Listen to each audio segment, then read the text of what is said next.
Gooseberries by Anton Chekhov. Welcome to MagicMingle. Today, we'll explore Gooseberries, a profound and thought-provoking short story by Anton Chekhov. This tale isn't just a narrative, it's a reflection on happiness, human nature, and the hidden struggles of life. The story begins with two friends, Ivan Ivanovitch and Birkin, seeking shelter from the rain at the countryside estate of their mutual acquaintance, Alahin.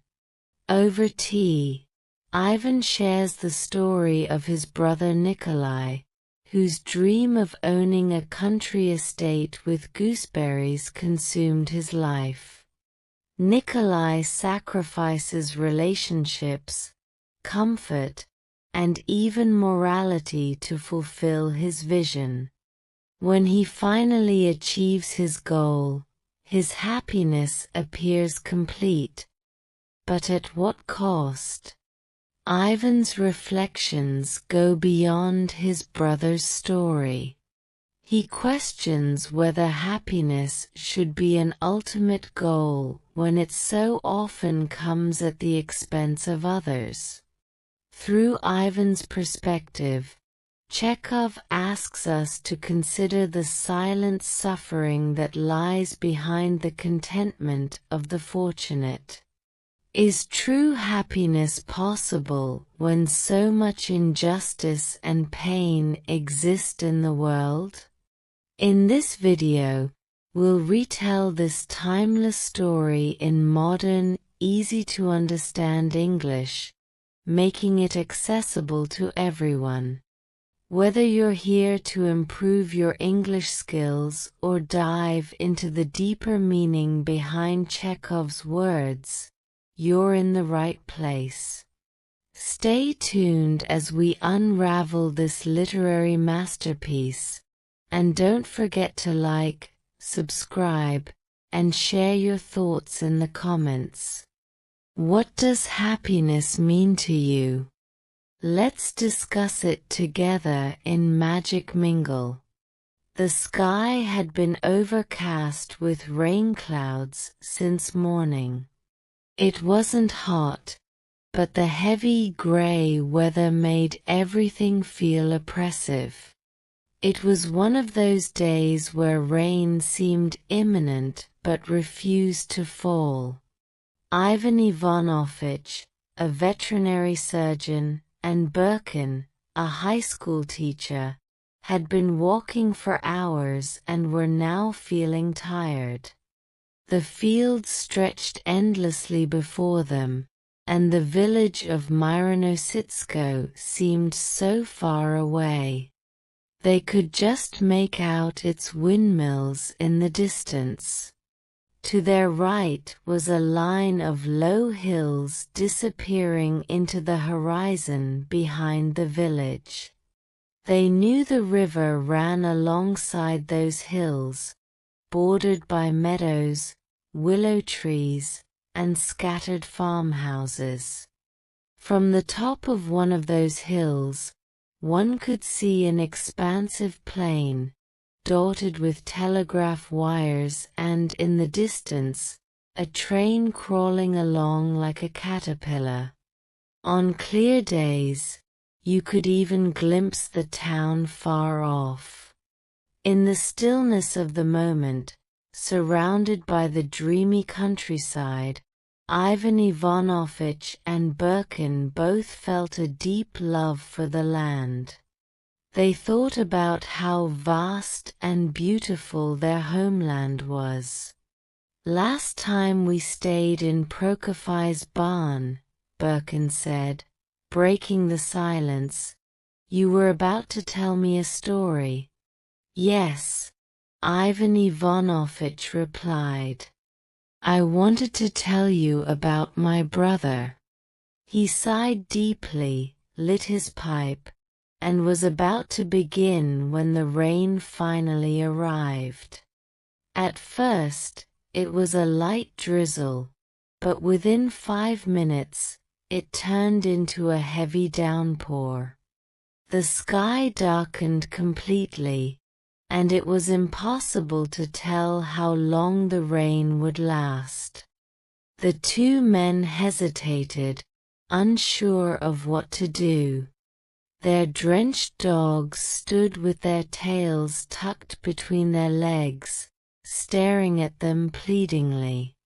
"We need to find shelter," Birkin said. "Let's head to Alahin's place. It's not far from here." "Good idea. Let's go." They turned off their path and crossed through recently harvested fields, sometimes heading straight, other times veering right, until they reached the road. Before long, they spotted poplar trees, a garden, and the red roofs of barns. Soon, the river came into view, revealing a wide expanse of water with a windmill and a small white bathhouse.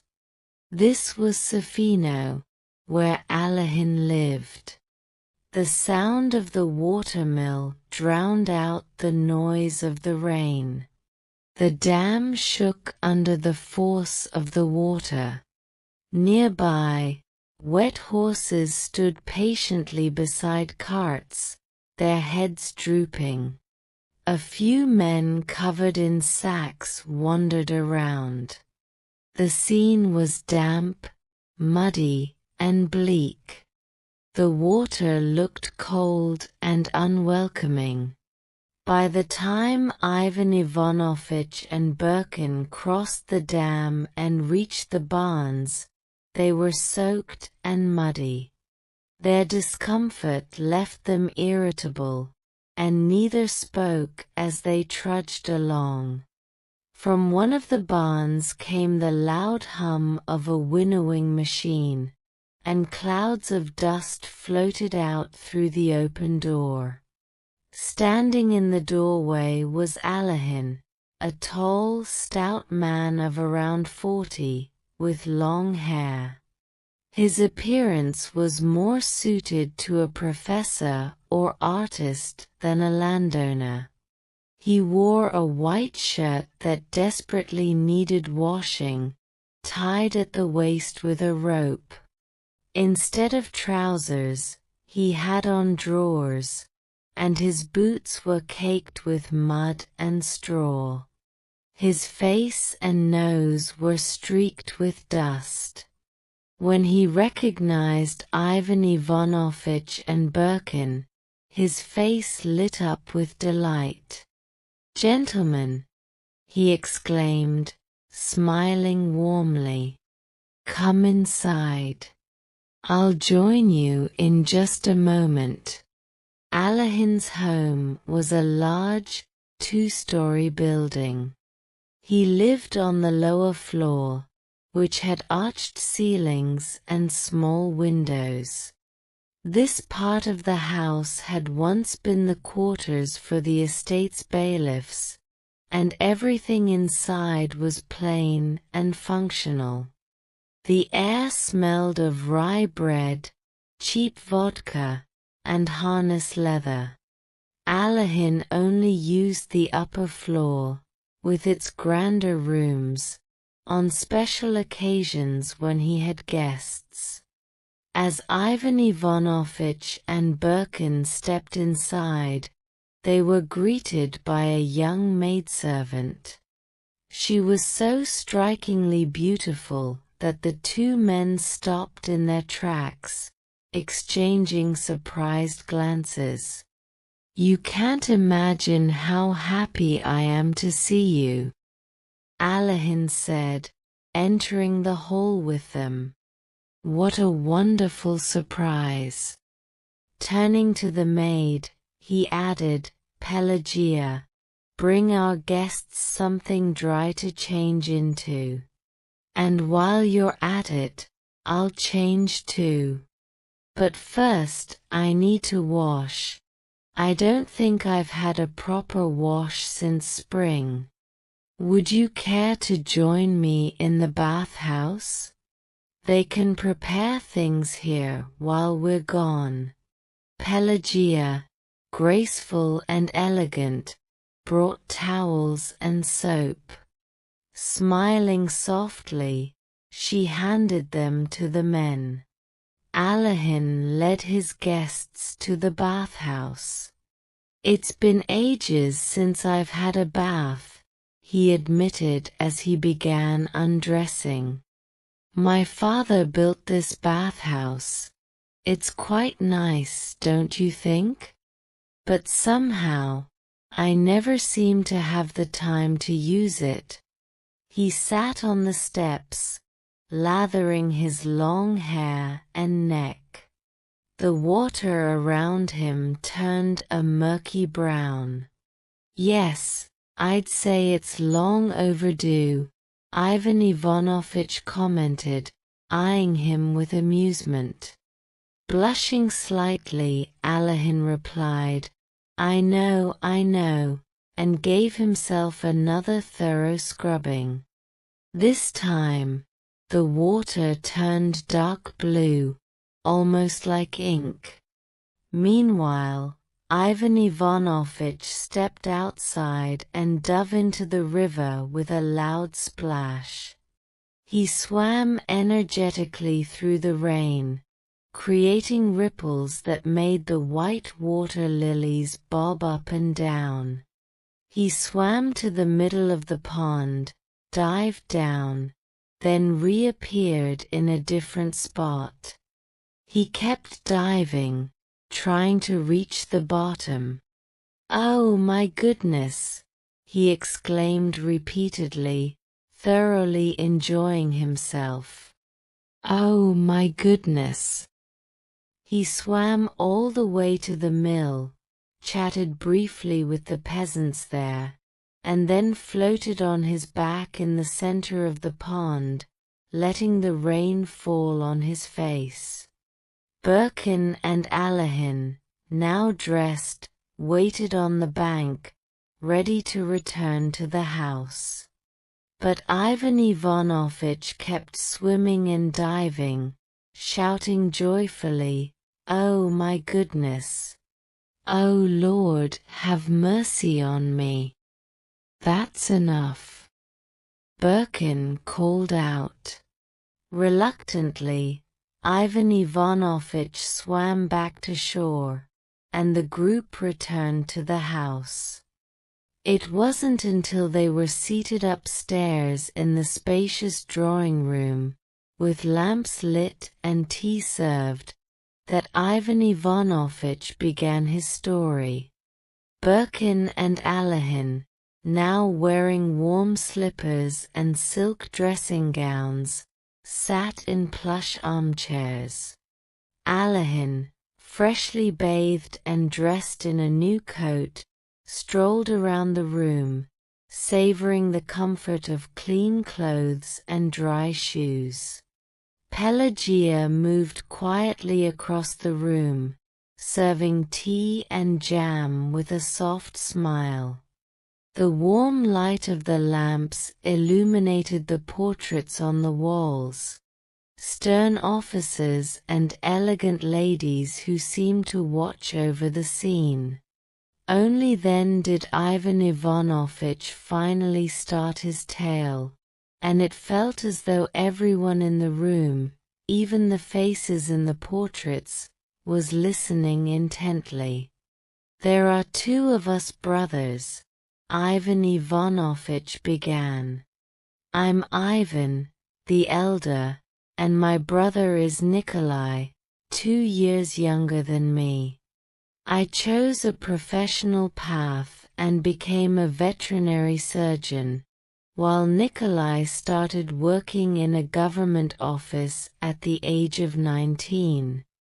Our father, Chimsha Himalaysky, came from humble beginnings as a cantonist, a soldier's son, but he eventually became an officer. When he passed away, he left us a small estate and the rank of nobility. Unfortunately, The estate was swallowed up by debts and legal expenses, but our childhood in the countryside was carefree.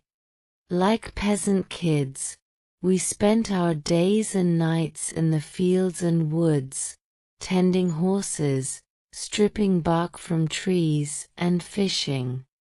You know, he continued thoughtfully, once someone experiences the joy of catching perch or sees the migrating thrushes flying over a village in autumn, they'll never truly become a city person. That yearning for freedom stays with them forever. My brother was utterly miserable working in his government office. Years went by, and there he was, stuck in the same chair, writing the same documents, thinking only of one thing: escaping to the countryside. His longing eventually turned into a vivid dream: owning a small farm by a river or a lake. Nikolay was a gentle and kind-hearted man, and I loved him dearly. But I couldn't understand his obsession with shutting himself away on a little farm for the rest of his life. People like to say a man only needs 6 feet of earth.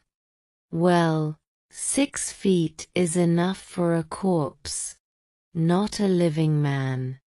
Some argue it's noble for intellectuals to feel drawn to the land, to yearn for a rural life.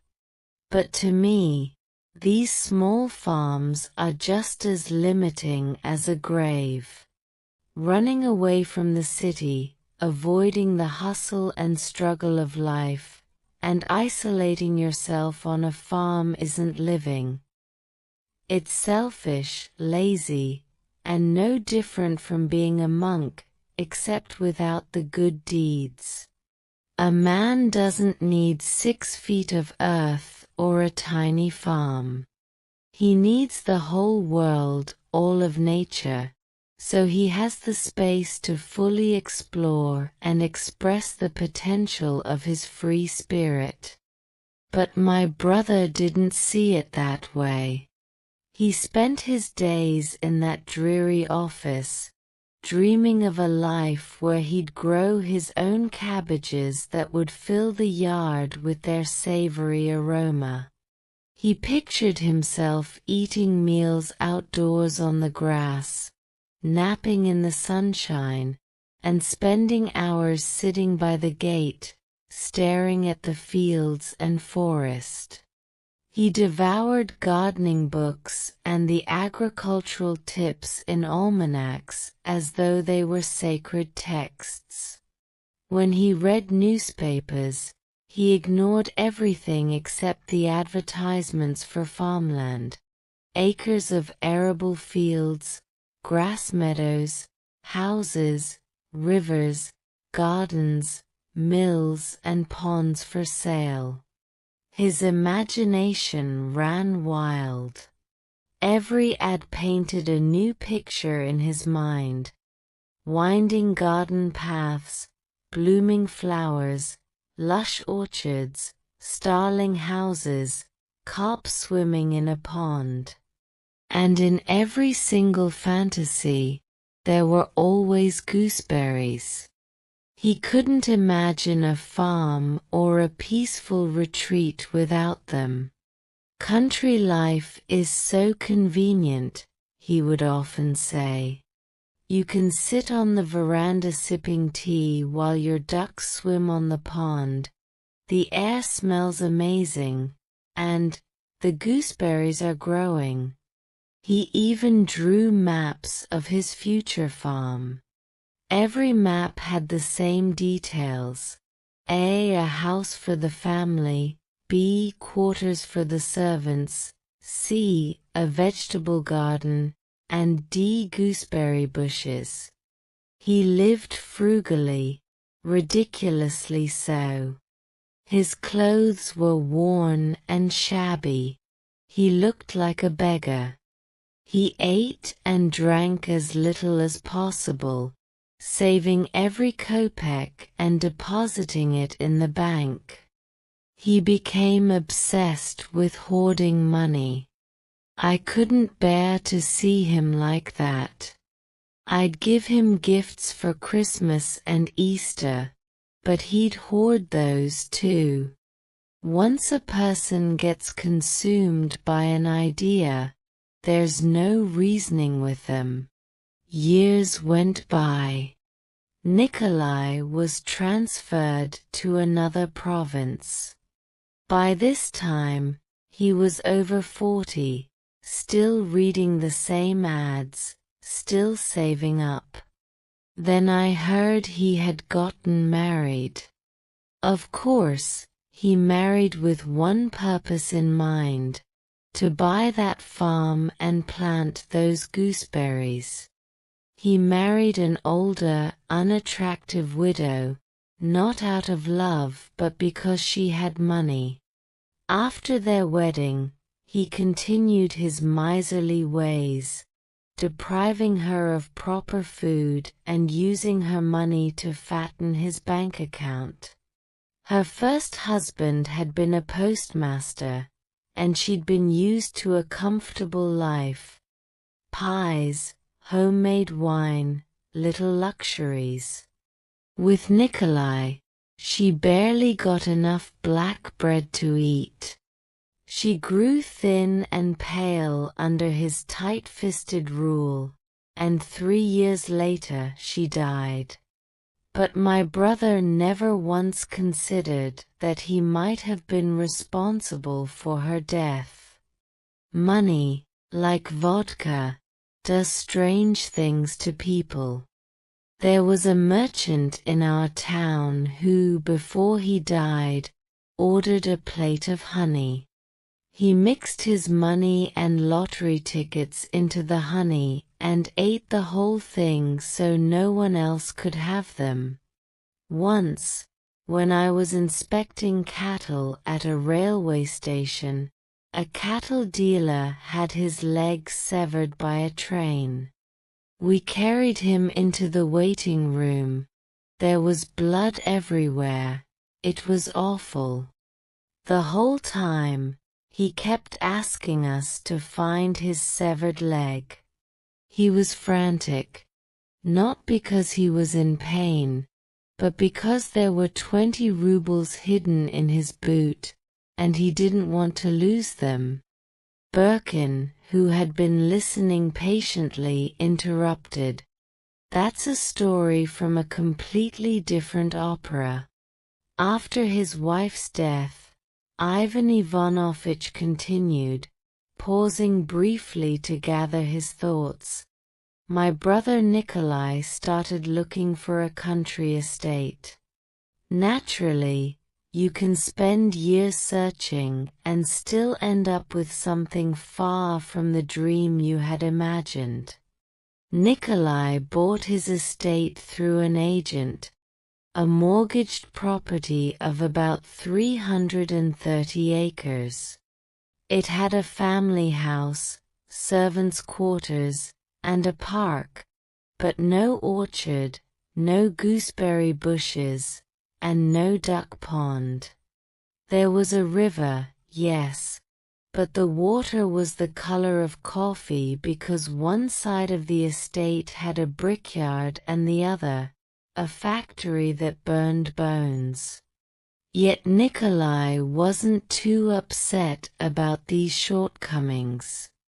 He immediately ordered 20 gooseberry bushes, planted them, and settled into his new life as a country gentleman. Last year, I decided to visit him.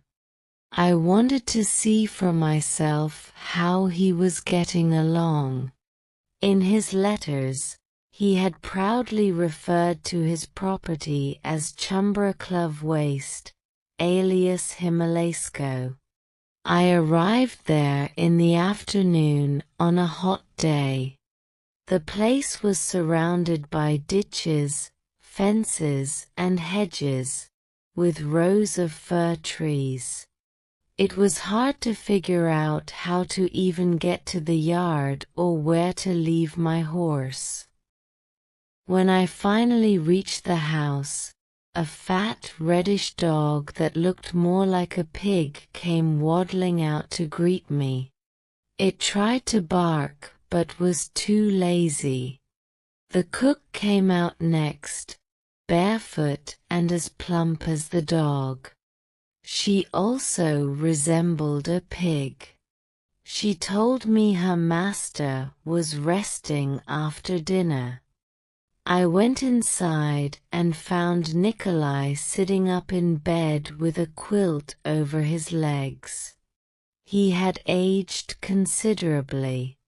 He was heavier, his face was lined with wrinkles, and his cheeks, nose, and lips all seemed to protrude as if he might start grunting at any moment. We embraced, shedding tears of both joy and sadness, remembering our youth and realizing how close we both were to the grave. Afterward, he got dressed and took me on a tour of the estate. "So, how's life treating you here?" I asked. "Oh, just fine," he replied. "Thank God, I'm doing well." No longer the timid clerk he once was, Nikolay had fully embraced his role as a landowner. He seemed comfortable and content. He ate heartily, frequented the bathhouse, and had put on weight. He was embroiled in lawsuits with the local village commune and the 2 factories nearby. He was offended if the peasants didn't call him Your Honor. He also dabbled in charitable acts, though not with genuine humility. Instead, he performed these deeds in a pompous, gentlemanly manner. For example, he treated the peasants' illnesses with soda and castor oil. On his name day, he organized a public Thanksgiving service in the village square, followed by distributing a gallon of vodka to the peasants. And oh, how they drank! They shouted hurrah, and once drunk, bowed at his feet. This shift in lifestyle, the comfort and idleness, had inflated Nikolay's ego. He now spoke with the arrogance of someone who believed himself to be an authority on everything. "Education is necessary," he would say, "but it's premature for the peasants. Corporal punishment is generally bad," he'd add, "but in some cases it's essential. There's nothing else that works. I understand the peasants," he'd declare with a benevolent smile. "They like me. If I so much as lift my little finger, they'll do whatever I want." He often referred to himself as a nobleman, conveniently forgetting that our grandfather had been a peasant and our father a soldier.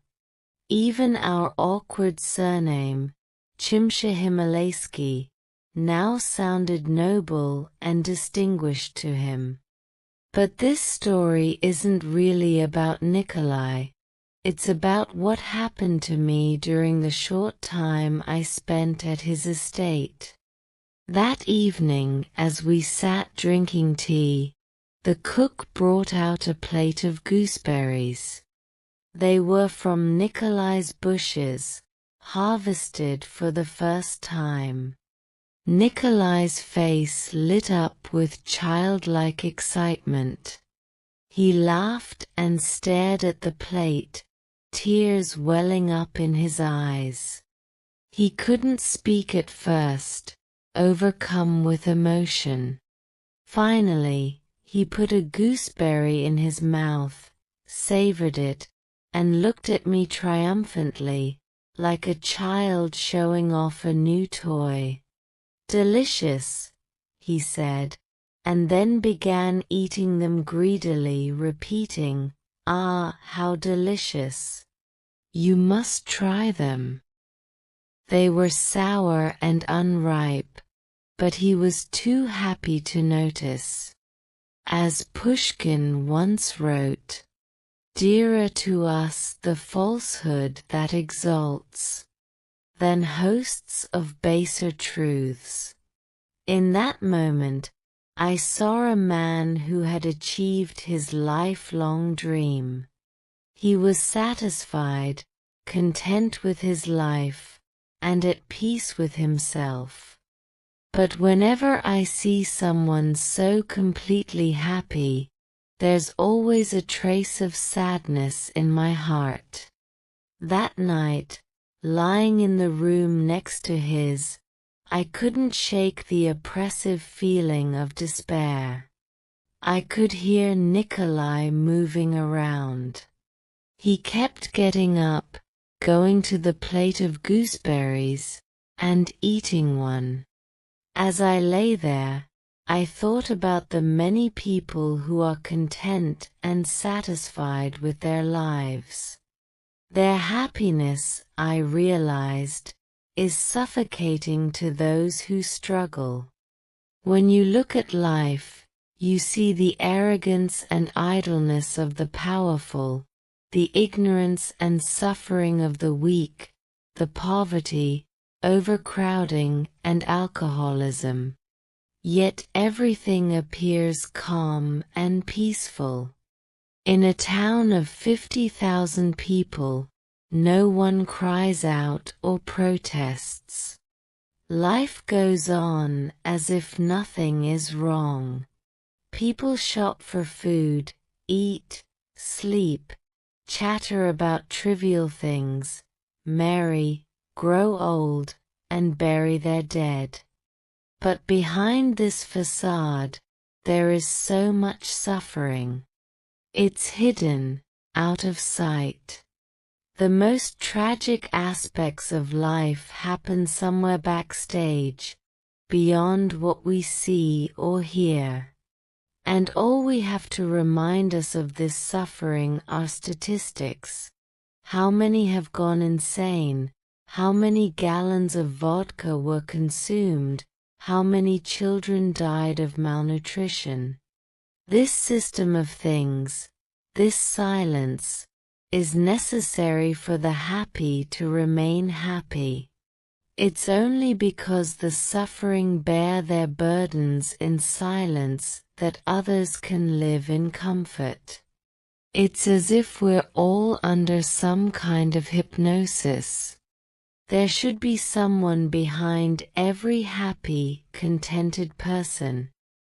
A figure with a hammer, tapping them on the shoulder to remind them that suffering exists. To remind them that no matter how happy they are, life will eventually show them its harsh laws. Trouble will come for them too, illness, poverty, loss. And when it does, they'll find themselves just as unseen and unheard as those who suffer now.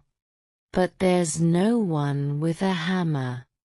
So, the happy go on living in their ease, distracted by trivial worries, like leaves trembling in the breeze. And life continues, undisturbed. That night, I realized something.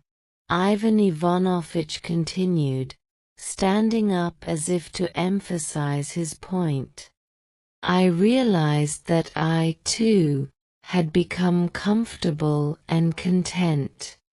At dinners or while hunting, I liked to hold forth on life, religion, and how best to manage the peasants. I'd say things like, science is enlightenment, culture is vital. But for the common folk, basic literacy is enough for now. I'd speak of freedom as a blessing, as essential as air. But then I'd add, we just need to wait a little longer. But why? Why wait? Ivan Ivanovitch turned to Birkin, his expression fiery. Tell me, why should we wait? What justification is there for waiting? People argue that change takes time, that every idea matures slowly. But who says so? Where's the proof? Some point to the natural order of things, the consistency of the world around us. But is there anything orderly about me, a living, thinking human being, standing on the edge of a chasm and simply waiting for it to fill with mud? Why wait? Should we wait until life drains us of strength? Until it's too late to act? Meanwhile, life demands to be lived. We want to live. He paused, his face flushed with emotion. I left my brother's estate early the next morning, unable to stay any longer. Since then, I can't bear the calm of town life. It suffocates me. The sight of a happy family sitting around a table, drinking tea, it's unbearable. I'm old now, too old to fight. I'm not even capable of true anger. All I can do is grieve quietly, feel frustrated and irritated. But at night, my thoughts race. My head feels hot with ideas, and I can't sleep. Oh, if only I were young again.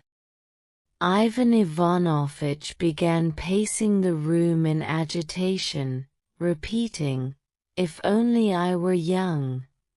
He suddenly stopped and turned to Alahin, gripping his hands tightly, first one and then the other. His voice became almost pleading. "Pavel Konstantinovich," he implored, "don't be satisfied. Don't let yourself grow comfortable or complacent. Don't fall into a peaceful sleep. While you're young, strong, and confident, don't stop doing good. There's no true happiness in this world, nor should there be. If life has any meaning or purpose, it's not about being happy. It's about striving for something greater, something more meaningful. Do good." He smiled pitifully, as though asking for a personal favor, and then fell silent. The three of them sat in their chairs, each at a different corner of the drawing room. A heavy silence filled the space. Ivan Ivanovitch's story had left Birkin and Alahin unsatisfied. The tale of a poor clerk who grew gooseberries felt dismal, even dull, against the backdrop of the grand room. The chandeliers, still wrapped in covers, the antique armchairs, and the ornate carpet underfoot all seemed to carry the echoes of past lives. The people in the portraits gazing down from the walls, generals and elegant ladies who had once walked these halls, sat here and sipped tea. And then there was Pelagia, moving gracefully and quietly about the room, her presence more captivating than any story could ever be. Alahin, however, was struggling to keep his eyes open. He had risen before dawn to tend to his work, and now exhaustion weighed heavily on him. Yet, he stayed. He was afraid that if he left, his guests might start another conversation, perhaps tell a more interesting tale, and he'd miss it. He hadn't considered whether Ivan Ivanovitch's words were right or wrong. After all, their talk wasn't about hay, groats, or anything directly relevant to Alahin's daily life. But it was stimulating, and he wanted it to continue. Still, Birkin finally stood and broke the silence. "It's getting late.